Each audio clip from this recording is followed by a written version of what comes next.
ఒకటేంటంటే కూతుర్ని కాపాడుకోవడానికి కేసీఆర్ గారు ఇప్పటికే బీజేపీతో, సెంట్రల్ గవర్నమెంట్‌తో ఒప్పందం చేసుకున్నారు. అందులో భాగంగానే ఆమెను చూడ్డానికి కూడా వెళ్ళట్లేదు. ఆ విధంగానే పావులు కదుపుతున్నారు. ఈ లోక్‌సభ ఎలక్షన్స్‌లో అని ఒక ఆరోపణలు, విమర్శలు కూడా వినిపిస్తున్నాయి. ఇలాంటి దానికి అవకాశం ఉందంటారా అసలు? రాజకీయాల్లో విమర్శలు, కువిమర్శలు ఇవన్నీ మా జీవితంలో చూసాం గదా! రాజకీయాల్లోనే పుట్టినాము, రాజకీయాల్లోనే పెరిగినాము. మేము రాజకీయాల్లో ఆహ్, ప్రత్యక్షంగా పాల్గొకపోయినా అదే అట్మాస్ఫియర్‌లో, అదే వాతావరణంలో పెరిగిన వాళ్ళం. ఇవన్నీ కామన్ థింగ్సే.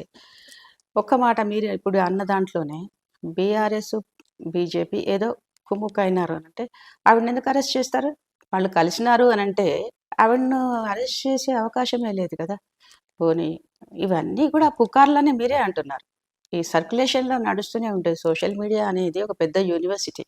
ఇప్పుడు కొత్త యూనివర్సిటీ లాగా. ఇప్పుడు మనం మామూలుగా అన్ని యూనివర్సిటీలో ఏవేవి ఉన్నాయో మాకు తెలుసు గానీ, ఈ సోషల్ మీడియాలో ఏది కొత్తగా వస్తుంది రేపు, ఇంకో నిమిషంలో రేపటిదాకా ఎందుకు, మనం ఊహించలేనిది అలాంటి సర్క్యులేషన్‌లో ఉన్నాయి. ఇది చాలా ఎక్కడికి తీసుకుపోతుందో తెలియడం లేదు.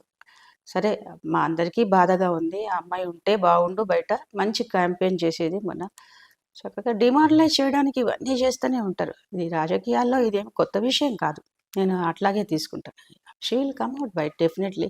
మరి తండ్రిగా మరి అందరూ సమానమే కదా! కార్యకర్తలు అందరూ సమానం. ఒకరెక్కువ బిడ్డ లేకుంటే ఒక కార్యకర్త.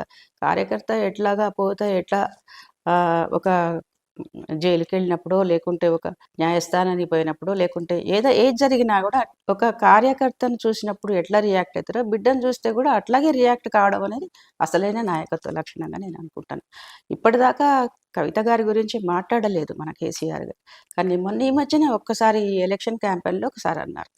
డిమారలైజ్ చేయడానికి ఇట్లాంటియన్నీ చేస్తారు. నాన్నగారి పొలిటికల్